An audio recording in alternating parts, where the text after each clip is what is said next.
Thank you, Mr. Speaker. Sir, Mr. Speaker, sir, it's somewhat difficult, I would say, to make a sort of summary of what needs to be said in terms of rounding off the debate, given the very pedestrian contribution from members of the opposition, in particular when they in fact challenge the fact whether we should have a budget or not, sir.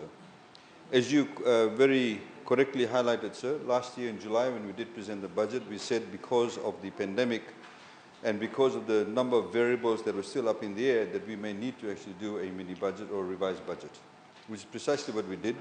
And as Honourable Salai highlighted, we spent nearly over 1 hour yesterday about simply the opposition making those kinds of contributions. And Honourable Sakuru, for example, earlier on said, well, the pandemic's gone, but the effects of the pandemic are still felt. When the last budget was delivered, sir, we still had the borders closed. When the budget was passed, the borders were still closed. We still had social distancing. We had people wearing masks. Schools were closed. The economy was, in fact, in a siege. And then, of course, the borders opened on the 1st of December. And yet, they continuously, since yesterday and today, all of today, have said that this is unnecessary, that there needs to be some kind of economic shock. And by Jove, there is an economic shock globally. Enormous economic shock. Trillions of dollars have been put into economies by the richer countries through quantitative easing. Countries have come to a standstill, and they somehow or the other think that Fiji is some kind of bubble, that we have not been impacted upon by this global pandemic. Mr. Speaker, sir, if we were to go to the heart of it, there's not in a single line mentioned by any of the members on this side, unless they responded to it.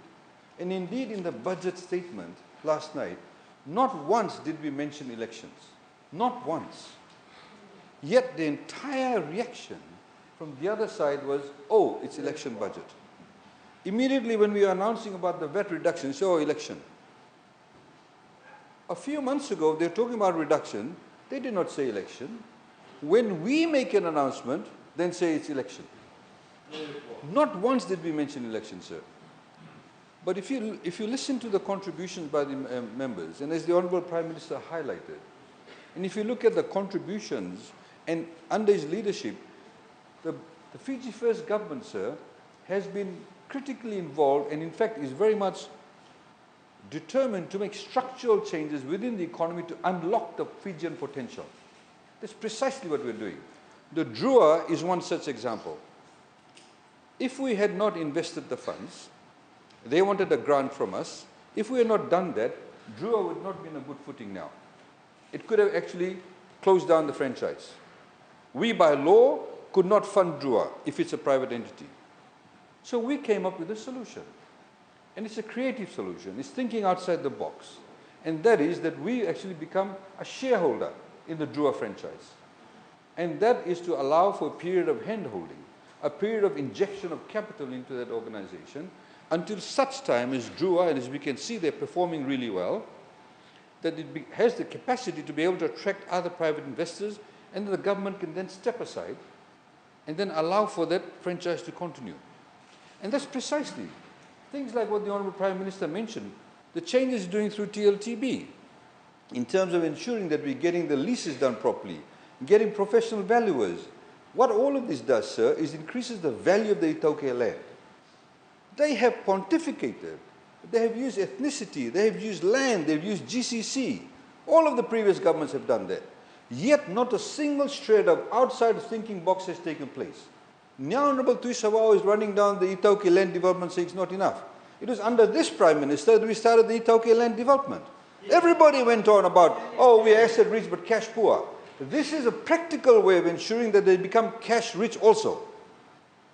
Nobody did that. Even things like, for example, changes in the commission rate for real estate agents. In the GP system, it is unlocking the potential. It is bringing new partners into the economic structure. If you look at the solutions they have provided, there is no unlocking of potential. There is no structural changes. They do not have the audacity to do that. You need to be able to have a particular level of vision and need to have the audacity to be able to change the structures. And there's an enormous significant difference between what we represent on this side, what we represent under our leader, and what they represent under their leaders, or I should say leaders. You have a party here that has got one person as leader of opposition and the other one is the leader of the party. We know half of them will go to Papi. Half of them will go to Papi. Honorable Bhiman Prasad has already gone to Papi. Sorry, it's not Papi, it's Pep. It's probably a Freudian slip, sir, because Papi actually means sinner. Mr. Speaker, sir, the fact of the matter is that there has been no constructive input. Honorable Wanganika talked about, Honorable Gangarit Tambua, sorry. We had recommended VAT a few years ago. Yes, but there was no VMS system. That's how people were fleecing the system. Since then, we've been putting in place a VMS system. So now we can actually monitor what items in the supermarket, because as we know, the 21 items in the supermarket will be zero-rated VAT. All the other items will be 9% VAT. People can cook the books, but when you have a VMS system, then you get better accountability.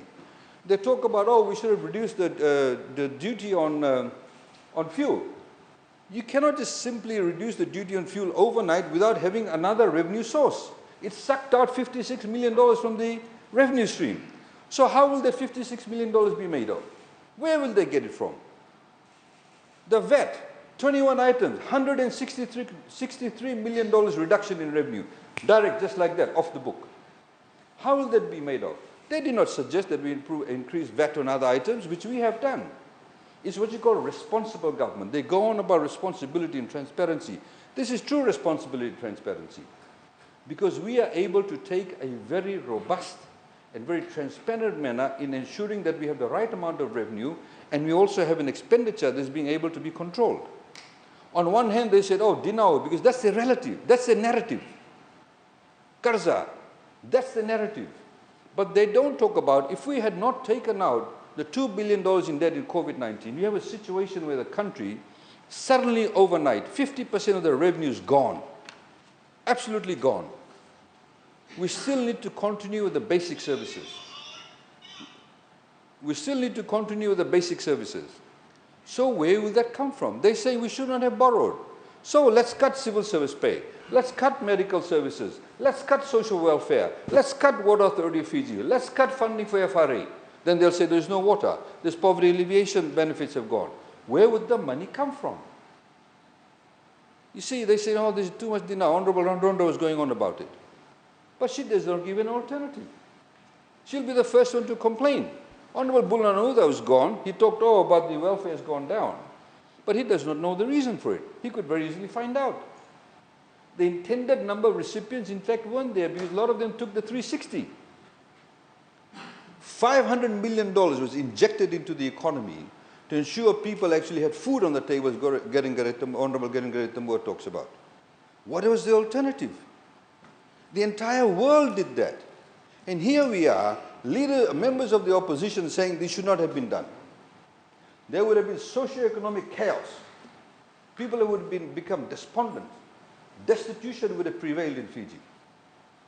They don't talk about that. Then on the other hand, they talk about debt, then they said, all the money from the general account should be reimbursed into the general account. Where would you get the $250 million from? They don't offer the alternative. This is why they actually object to the amendment to the Financial Management Act. Because under the Financial Management Act now, politicians like them need to account for their election promises. Yesterday, we've got another action taken against us by one of the political parties saying, why was the Financial Management Act put in place? Taken us to court now. We've got about 3 now on foot. These are signs of desperate politicians who do not want to be held accountable. The irony, of course, is they mention about accountability, they mention about transparency, but they don't want to have it applied to themselves. That's the irony of it, sir. So Mr. Speaker, sir, we have since yesterday received enormous positive feedback on this budget. And as we mentioned, Mr. Speaker, sir, a lot of people are appreciative of the fact that many of the structural changes have been taken place or have been announced. For example, the rezoning, the blanket rezoning. So many people are very positive about that. About the fact that TLTB, Lands Department, surveyors, town and country planning, economy will all get together to try and solve the survey backlog. Because people know Some landowners have called us up. They said, this is really good because I can get now the premium paid to me. The tenants are happy because they said I can get my 99-year residential lease. I want to build a nice concrete block home. The banks are willing to lend them the money. Honorable Tuisawau said, oh, there should be equity in the amount allocated. This is such a silly proposition. This is a grant where you give $10,000, what used to be 1/3, 2/3. Give a $10,000 grant for a basic home to be built. The other ones are people, for example, husband and wife, teachers. They want to build a bigger home. They can do that. They go to a bank. The bank approves the loan, and then we give a $30,000 grant if they're building the first home. It's a kind of very simplistic approach to things, not having a grasp of the commercial and financial realities. This is what we are dealing with, sir. Mr. Speaker, sir, there are some other comments that were made which I'd like to respond to. And I'd like to firstly also, Mr. Speaker, sir, thank all those people who invited us for the consultations. Honorable Selai mentioned, Honorable Bhiman Prasad is on record in Fiji Village, his latest favorite media outlet, said, the ministers in this government scurry all over the country like squeaking, hissing, and chattering rats. Scurry all over the country like squeaking, hissing, and chattering rats. That's what he's called the ministers. We have been in this parliament where they have said to us, you don't know anything because you're in the offices. We know, we are talking to the people. And when they see a few ministers going around, Honorable Seriratu is going there, Honorable Premila Kumar is going and consulting teachers and meeting up with them, they suddenly don't like that. They're calling us rats as a result of that. This is the caliber of the political, intellectual input we get from the opposition, sir. And this is why it's so difficult to be able to sometimes stand up here and respond to these kind of statements made by them. Because it would appear, Mr. Speaker, sir, that the ordinary Fijian in the street has far better grasp of what we are trying to say and do and implement than these people are here. Mr. Speaker, sir, the point of the matter is this, that they want to win office purely to acquire power. They want to win office purely to acquire power, not to improve the lives of people, not to improve the systems, not to ensure long-term economic longevity and stability and confidence building. They don't want that. If you listen to every single thing they have said, that's what it leads to. They don't care. Honorable Tuisawau went on about Bill 17. There's no more Bill 17. There's Act 22 of 21. He said no consultation team went out. That is nonsense. That's not a consultative issue. They actually went out to educate people as to what happened because they spread so much misinformation, including the lady who you replaced. They went around spreading so much misinformation. Everybody knew that there are 5 things the landowners have to agree to before leases can be given. 60% of the landowners need to give consent. They have to agree for the type of lease that they will give. They have to agree for the term of the lease that will be there. They have to agree to the premium, and they have to agree to the yearly lease rentals. These are the 5 things that the landowners must consent to before any lease can be issued either through TLTB or the Lands Department if they want to give it on the Land Bank. None of these rights, sir, is affected by Act 22 of 21. He knows that. It was only the administrative side of things, where the Director for Lands in terms of state land had to consent for water, electricity, mortgage.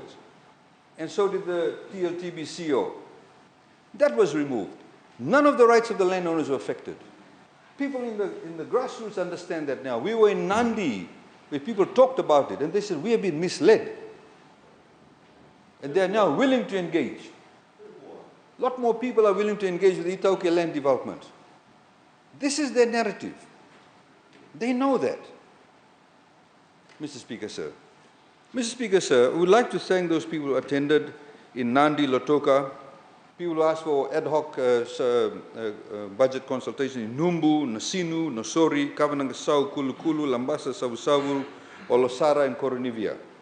We had also online sessions. We had, in fact, Mr. Speaker, sir, an online session only for women on International Women's Day. A lot of women sent questions. We responded to those questions. Where is the lack of transparency? Where is the lack of transparency, sir? Mr. Speaker, sir, the other point that I'd also like to make, Mr. Speaker, sir, is I think the honourable members don't appreciate when people used to talk about basic food items. And those basic food items, they're not even basic food. It used to be flour, rice, tin fish, cooking oil, tea, and powdered milk. And the seventh item was kerosene.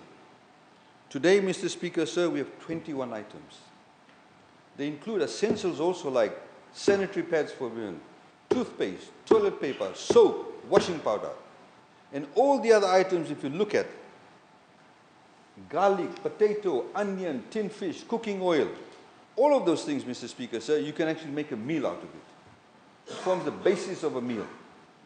And if you have a veggie patch, you can get some bele, you can get some cassava, you can get some dalo, you can get some bhindi, you can get some bhaji, and you can have a complete three meal. That's what this does. And as we've said, Mr. Speaker, sir, that it has been done because the freight costs in recent times have shot through the roof. Because we now have a system that we can monitor so supermarkets aren't going to rip off FRCS. Because that's what they used to do. There used to be double bookkeeping. They don't mention that. They don't think about those fundamentals. They only do this for show. There's no real commitment to ensure there's integrity within our financial system. Honorable Sakuru talked about, oh, liquidity, it means there's no concept, banks aren't lending. What a lot of baloney. Nobody goes out to borrow during COVID when there's a lockdown. And the reason why we did that, and again, I feel like I'm teaching people economics and financial systems, is the reason why we did that because we knew that the tourism brings $2 billion a year revenue to us. They bring foreign exchange. So we had to pre-position ourselves to know that when the borders open up, when the economy opens up, that we still have enough foreign currency to be able to continue with our imports. Thus the equation changed. Thus it was deliberately changed. So we can have more foreign currency in our system. We borrowed more from offshore. And guess what? The interest rates we paid was 0.01%. IDA funds, 0%. Only 0.75%. They don't talk about that. They say, oh, debt's gone up to $9 billion. Yes, but what is the grant component of it? This is the lack of sophisticated analysis by the other side, lack of nuanced approach to it. And they want to run government. Honorable Prime Minister, when he went around talking about climate change, you all berated him. The result is, Mr. Speaker, sir, that as a result of those works, today we are getting access to concessional financing. None of them mentioned climate change in their speech. I remember in 1972, when I was 7 years old, there was Hurricane Bibi. The next cyclone that came was 10 years later. Today we get 3 cyclones in one season. As I mentioned the other day, Kambisi, Nawai, Semo, roads are gone. Half the road is gone. Kambisi, the entire road went, the highway, built by the Australians in the 1970s. Huge saturation of the earth because of the downpour. Not even a cyclone, just heavy rain. During Aiyaz, it rained in one day. The amount of rain that we got in 24 hours is the same amount of rain that London received in 1 year. They don't talk about that. Absolutely nothing. When they mention water, as if things just come out of the air. There's no cyclone, oh, la la land. Mr. Speaker, sir, this government thinks about the fundamentals. And so therefore, when you talk about debt, when you talk about revenue, you need to have a sophisticated approach, you need to understand things. Mr. Speaker, sir, and we know that they've got former permanent secretaries advising them, hanging around Parliament, and that's the caliber of people they're actually liaising with. Mr. Speaker, sir, they talked a lot about civil service. I'd like to highlight very quickly, sir. Let's talk about nurses. Honorable Salawati Randondo talked about nurses, saying they're leaving because we don't look after them. Mr. Speaker, sir, when the OMRS was introduced, there was also a salary evaluation done. So, Mr. Speaker, sir, a clinical sister, a specialized nurse, before the OMRS was implemented, NU06 used to get $19,131. She or he had a 49.52% salary increase, went up to $28,605.45. NU05 $21,175 went up by 35.09%, $28,605.45. A matron, maternity, all departments, nurse practitioner, NU04, $24,566 before MRS. Salary went up to $43,296.63, an increase of 76.25%. An increase of 76.25% overnight. They don't talk about that. They won't mention that. It does not fit in with their narrative. They want to portray all these ministers, the civil service, the PSC, the Prime Minister, as some kind of tyrannical regime over the civil service. Mr. Speaker, sir, I can go on about what happened in the education sector. What salary bands went up. We have schools, heads of schools can get up to, under step 7, $97,000. Some at step 1 is $59,000 with the potential to move along. This is the reality on the ground. They don't mention that, sir. Honorable Gavoka, I think, like the papi outside, said that, we need to, there's no security of tenure. He worked in the private sector. Nobody gave him a job for life. 3-year contract, 5-year contracts. No civil servant does not get their contract renewed if they're performing. They perform, they get their contract renewed. First time they occupy a job, 3 years. Second time, 5 years. 5-year contracts. And continuation of that. If they continue 5 years, comes up for renewal, another 5 years. That's what's happening. But they want to portray this narrative, Mr. Speaker, sir. And of course, if you don't perform, you need to be held accountable. You will be the first people who will complain if a citizen goes and gets treated unfairly or inappropriately or discourteously by a civil servant. Mr. Speaker, sir, again, this is the narrative that they are putting onto the floor of Parliament. Mr. Speaker, sir, Honourable, and I'm going now into the bills itself, I heard Honourable Nawaikula mention that the development of informal settlements bill will somehow the other undermine the arrangements that the landowners have in the Vakavanua arrangement with those people who live on their land. Complete nonsense. If he read the law, if he stopped misleading Parliament, and I hope it's not a reflection of his caliber as a lawyer, Mr. Speaker, sir, it says development lease means an agreement executed by TLTB with the lessee in respect of Ethiopia land for the purpose of developing the Ethiopia land and with the intention of granting the lessee a lease of the Ethiopia land for a term not exceeding 99 years. Or executed by a director of lands with the lessee in respect of state land for the purpose of developing the state land with the intention of granting the lessee a lease of a state land for a term not exceeding 99 years. So in other words, what it means, Mr. Speaker, sir, is that this is an area over which the state has acquired a development lease.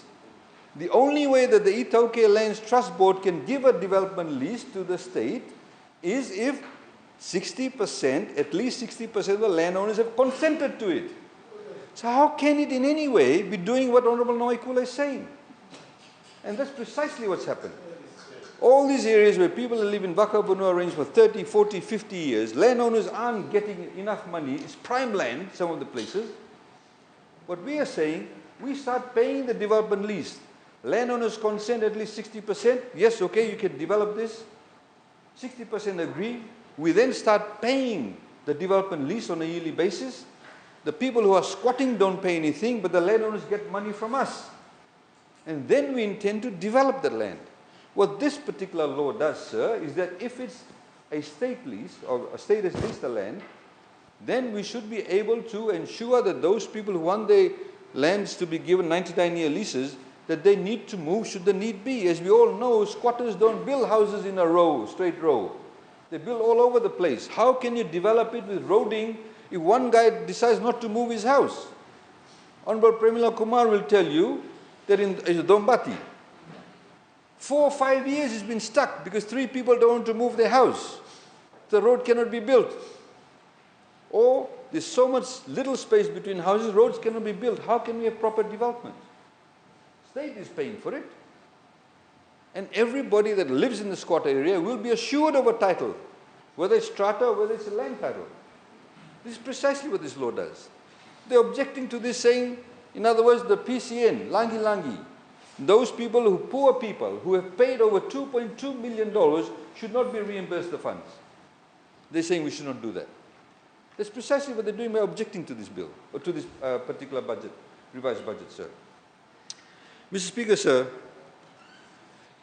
Honorable Sakuru said that the state should pay for all the freight costs. What he's saying, so when Vinod Patel is going to now import hardware to sell in the shop, we should pay Vinod Patel's freight. That's what he's saying. And they talk about giving money to private business. So when Megji wants to bring in his liquor for the freight cost, we should pay. What a silly proposition. What an absolutely silly proposition. Government does not buy those things. Government does not go and buy wheat. It's private companies that buy it.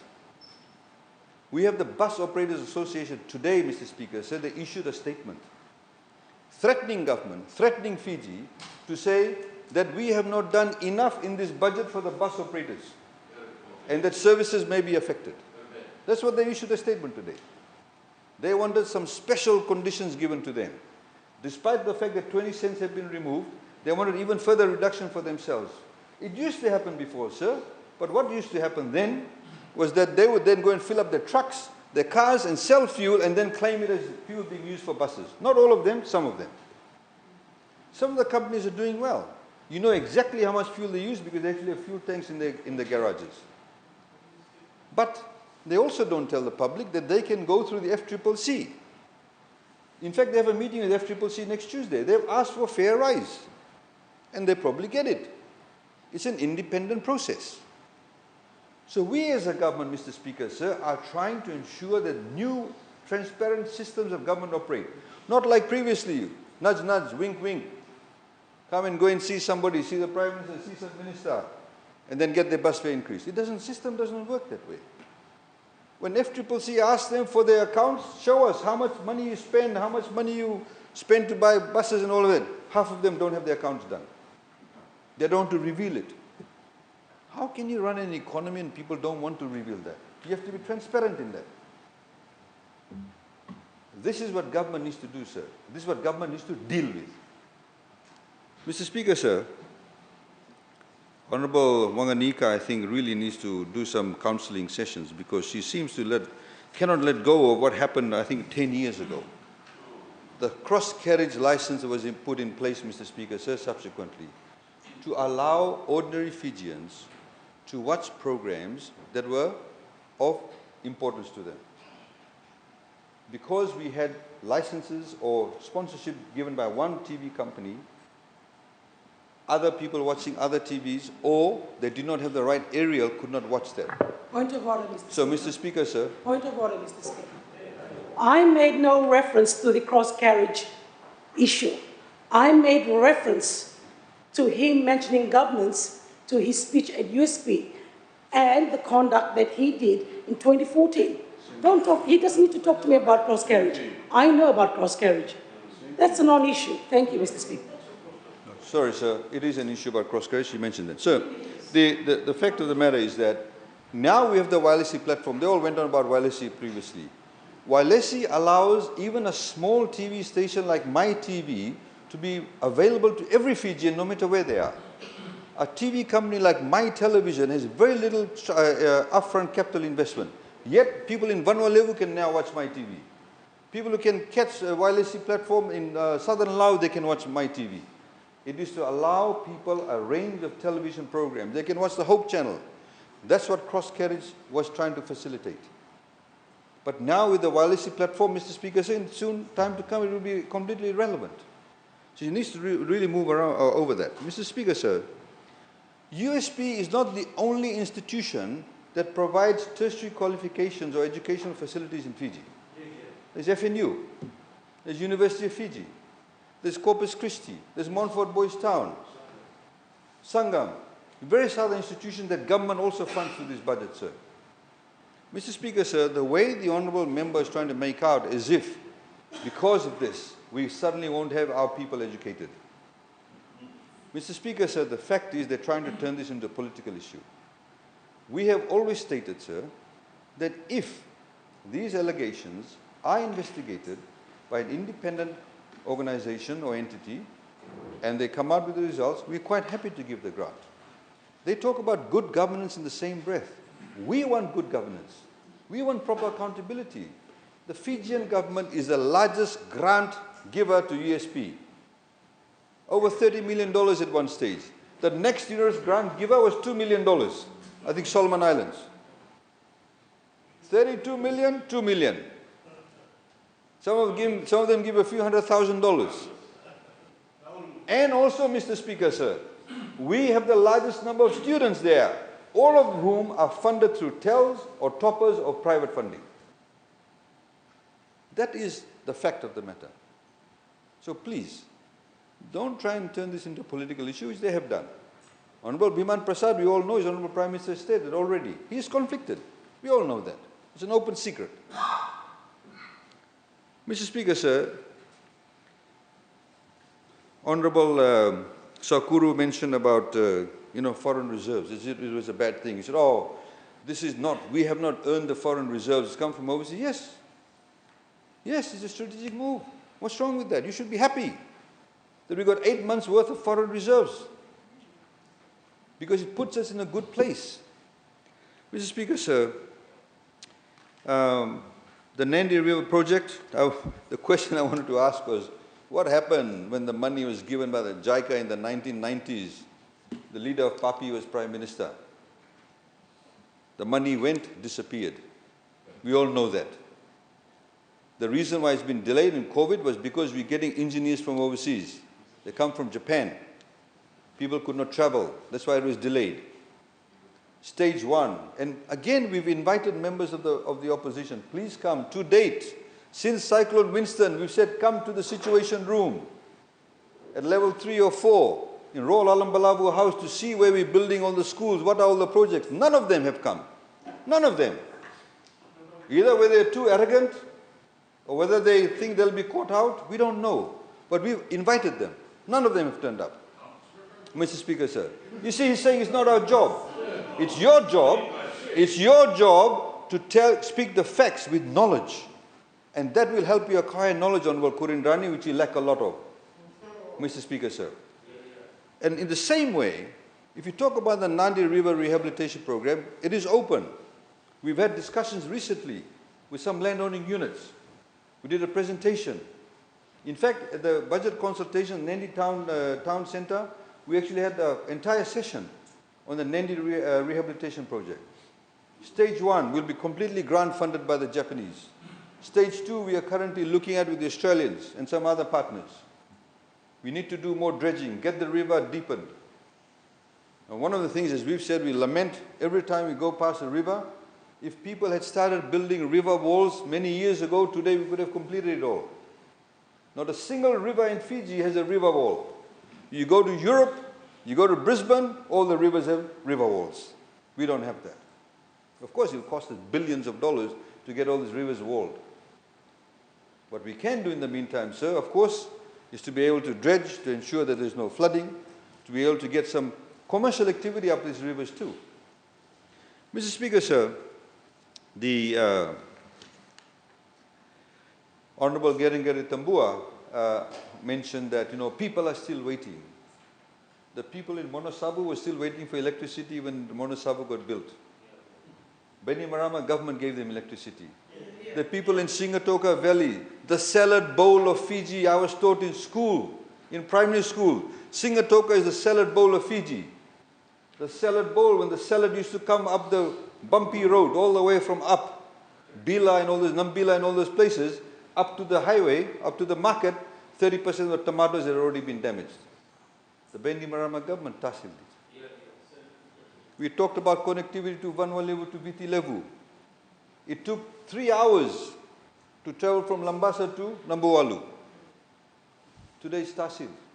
We have people coming from Vanuatu on weekends with their cars. You go down to the seawall, the families there eating McDonald's. 2-3 days later they go back. It's creating local tourism.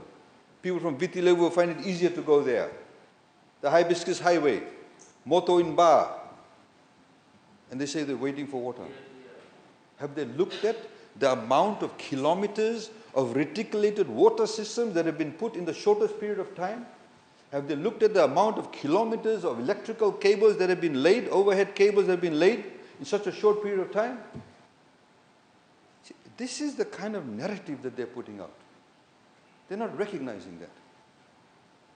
Look at the amount of competition. You can travel between Vanua Levu and VT Levu for $25 today. Interlink and all these other companies. Why? Government reduced the duty on shipping, on ships. Number of buses, the bus operators don't tell you about that. Zero rated duty when you buy a new bus, 5%. We used to have 32% plus to protect one company. That company is still surviving today, and we're getting buses at cheaper rates today. Same thing with the shipping industry. It's what you call unlocking the economic potential of the country by looking at structural issues. They don't look at structural issues. They don't understand structural issues. As much as Honorable Gavoka may disagree, but it's a fact. Mr. Speaker, sir, we also wanted to highlight very quickly, sir, in respect of the bills itself, sir, because of course the other bills are part of this particular process in Parliament, sir. The Tax Administration Revised Budget Amendment Bill, essentially, Mr. Speaker, sir, seeks to simplify the process in relation to the issuance of departure prohibition orders. The bill consequently amends 32G of the Fiji Revenue Customs Service Act. Mr. Speaker, sir, the Income Tax Revised Budget Amendment Bill, Mr. Speaker, sir, again extends the forgiveness provisions up to 31 December 2023. Members may remember that. Mr. Speaker, sir, of course, the value-added tax revised budget amendment bill, as we mentioned. Now we have sugar, flour, rice, canned fish, cooking oil, tea, powdered milk, liquid milk, baby milk, potatoes, onion, garlic, dal, salt, sanitary pads, soap powder, soap, toilet paper, toothpaste, cooking gas and kerosene. None of them mentioned about cooking gas before. This now accounts for this, sir, to give people relief, because we have seen in the past few months an exponential rise in the cost of this. This does not mean that the price of these things won't go up in the next 1 month. It will, the way things are trending, but at least people will be paying 9% less. That's what we are saying. Mr. Speaker, sir, and of course, there are about 21 non-essential items where the duty will be increased to 15%, because we have to ensure that we get revenue. You can't be simply giving it away. So things like air conditioners, dishwashers, dryers, electric jugs, electric lawnmowers, electric stove and gas stove, hair dryers, microwaves, refrigerators, freezers, mobile phones, televisions, toasters, washing machine, passenger vehicles, certain passenger vehicles, they used to have ECAL, alcohol, tobacco, textile, clothing, footwear, perfume, jewelry, watches, electrical machinery equipment, stereo system and sound system, Mr. Speaker, sir, will go up by 15%, including, of course, professional services like legal fees, etc. Mr. Speaker, sir, as we've said, to make it a lot more easier, there won't be ECAL that will be around anymore, and it makes the taxation system a lot more simpler too. Mr. Speaker, sir, the other amendment is the airport departure tax. We have seen a trend now.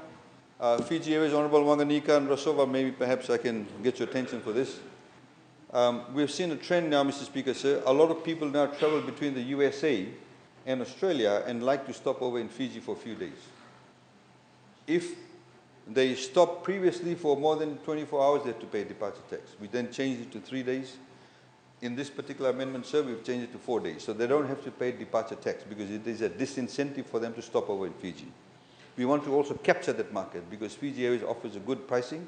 So a lot of people may travel from Sydney to Nandi, spend 4 days, then go onward to USA. Or alternatively, from USA to Fiji, spend 4 days and go on to Australia. So that's what we've actually amended, sir. Mr. Speaker, sir, the Environment Climate Adaptation Levy, of course, as we mentioned, that has, of course, changed now. The plastic bag, there is the ECAL on plastic bags have now been called the plastic bag fee, similarly with the yachts too. Mr. Speaker, sir, the actual act, as we know, Mr. Speaker, sir, there's a climate adaptation fund. That fund still continues, and that fund needs to be specifically spent on environment and climate adaptation measures. A certain percentage of the revenue that we get from VAT will go towards this particular levy, sir. towards this fund, I should say. And under the law as prescribed, we have to also publish where all these monies have been spent, because we have also donors, sir, that contribute to this particular trust fund. So we have 43 villages that we need to move to higher ground. This actually funds that. It costs money. We actually fully fund these projects. We've already had 6 villages move to higher ground because of inundation of water or landslides, etc. We've got another 43 to do so, and this will fund that. Mr. Speaker, sir, we also highlighted that the Customs revised budget amendment bill, sir, has been amended to cater for all the announcements we have made in respect of the controllers approving persons authorized economic operators. This is again for compliance purposes. Mr. Speaker, sir, the Customs Tariff Revised Budget Amendment Bill, again, they all objected to this particular revised budget, but we had to do this because if you're going to reduce duty from 40 cents to 20 cents for fuel, we have to have this law, and they objected to it. We said we'll reduce duty, Mr. Speaker, sir, on lunch boxes, water bottles that are not manufactured locally, Ziploc bags. So, for example, one of the companies here that makes plastic actually had protection, but they don't make Ziploc bags. Many families want Ziploc bags, so the duty has been reduced on that. Meat patties, whether it's pork, beef, chicken, nuggets, all of that, the duty is being brought down to 5%. Wheelie bins, of course, will all come down too, sir. Mr. Speaker, sir, the financial management revised budget amendment, sir, this revision, sir, also takes into account there are a lot of trust fund accounts within government that exist. And in fact, some of them go back a long way. But the people who are supposed to be beneficiaries no longer exist, or nobody's claiming the money. So this actually allows those monies to go into government consolidated fund. And Mr. Speaker, says we talked about the employment relations bill, which is again reducing the number of paternity days to 0, and also the family care leave to 0 too. As also highlighted in the budget address yesterday, sir, we're making it a bit more difficult for people to acquire Fijian citizenship. They have to be a permanent resident in Fiji for at least 15 years before they'll be entitled to Fijian citizenship. But we said at the same time, we'll make it a bit more liberal for people to be able to get work permits and get permanent residency through investment levels that they have to put into Fiji before they can get various periods of permanent residency. Because we need to ensure that the citizenship, as you know, Mr. Speaker, sir, prior to 2007, the minister responsible for immigration could actually give somebody citizenship as he or she pleased. It was very subjective. We knew people, for example, who come to Fiji running away from the law from other countries and got citizenship. It led to corruption. We removed that discretionary power of minister and said 5 out of 10. We're now saying it's 15 out of 20, which we believe is a good position to be in, because we need to ensure that the other countries know that nobody can willy-nilly get Fijian citizenship. But at the same time, make it a lot more liberal in terms of the ability to work in Fiji and trade in Fiji, sir. Mr. Speaker, sir, the other amendment is the Surveyors Revised Budget Amendment Bill. At the moment, Mr. Speaker, sir, the survey fee is actually prescribed, which makes it very restrictive. So it says if you survey land, this is the price that you can charge. But some surveyors may actually want to charge less than that. We want more competition. So sometimes you may survey a piece of land that's very small. You may only take 1 day to do it. So why should a person pay $3,000? So this will actually remove that, so we have a more free market approach to it. And of course, anybody does cartelling, they'll be subject to FCCC laws. Real estate agents, again, Mr. Speaker, sir, the commission rates will be determined through regulations, but it makes an amendment to ensure that the minister responsible for the Real Estate Agents Board, which is the Minister of Commerce, Trade and Tourism and Transport, will be able to put in regulations that will be able to have a lower rate or stagnated rate depending on the price of the value of the property. And of course, this is not necessarily subject to commercial properties, but more so for residential properties, because we want ordinary Fijians not to be forking out so much money for buying or selling of homes. Town planning, Mr. Speaker, sir, again, we talked about town planning and the scheme, approval of a scheme under the Act to give authority to the Permanent Secretary to declare modification, alteration of an approved scheme plan under various conditions. Langi housing development, we already talked about that. There's a separate law for that to ensure there's a particular legal framework, so we'll be able to pay out money under this particular scheme.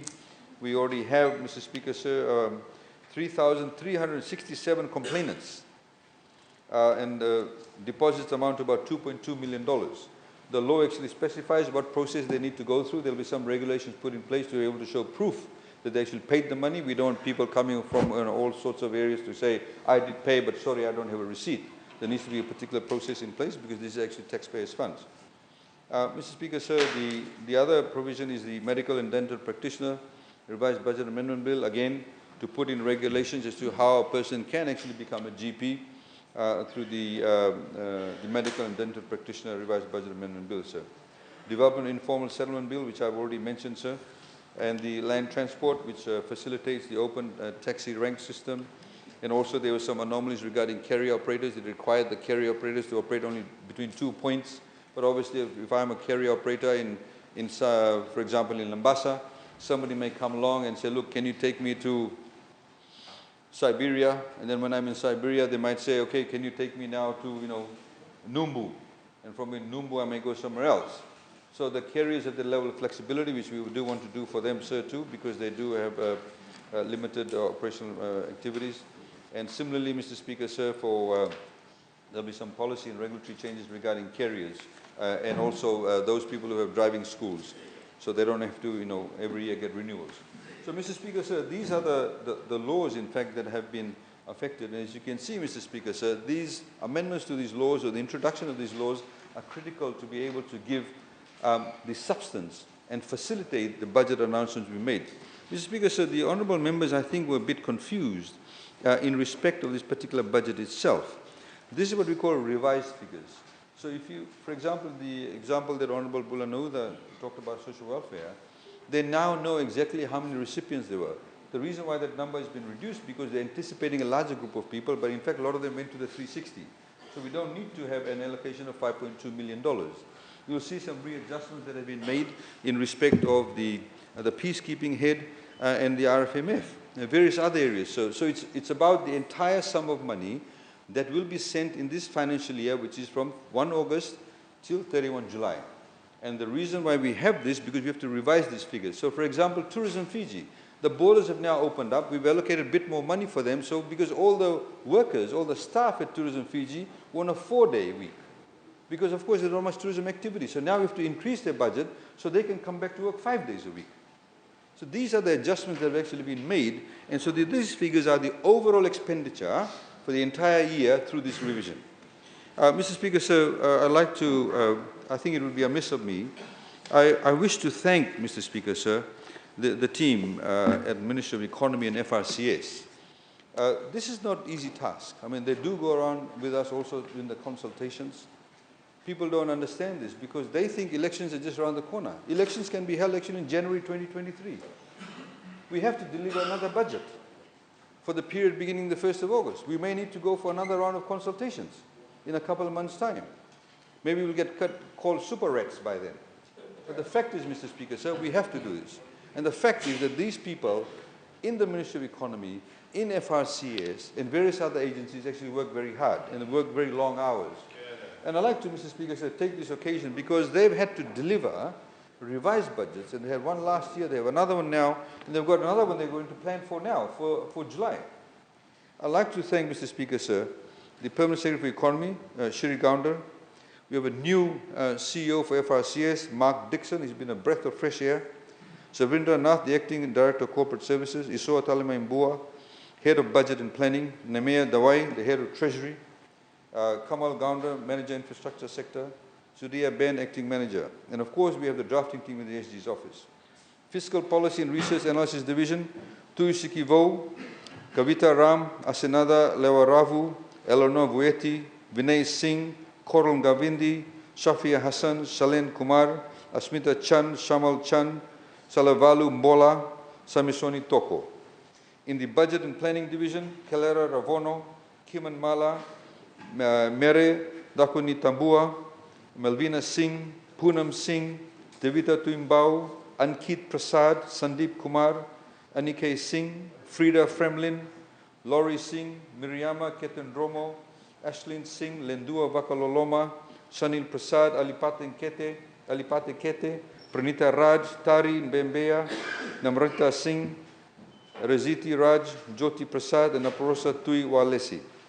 In the Treasury Division, which is headed by Nemia, Cecilia Nalainde, Asenada Mea, David Fils Wiliko, Akeneta Temo, Zara Inthal.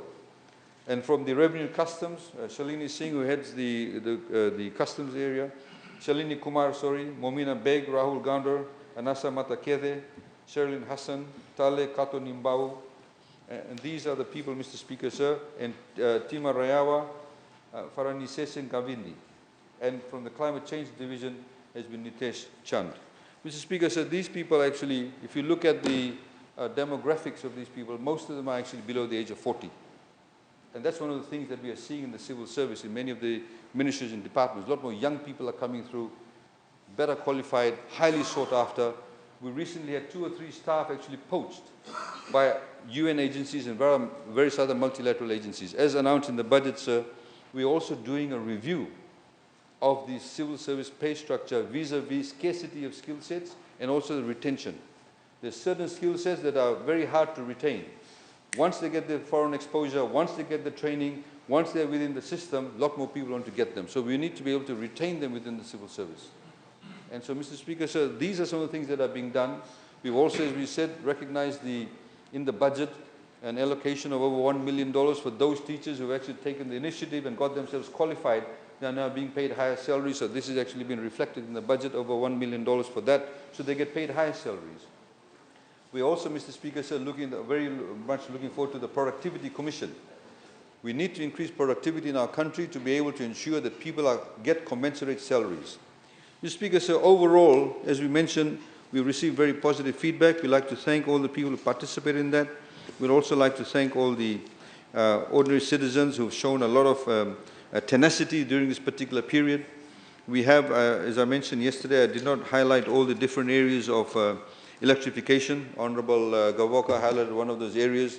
They are getting the black wires being done. One of the things that used to happen previously was that EFL used to connect the poles, get the main wires, and the Department of Energy did the black wiring. So there's no connectivity. Sometimes black wiring was done before the grid came along, or sometimes the grid came along but the black wiring was not done. Since last year, we've actually changed it.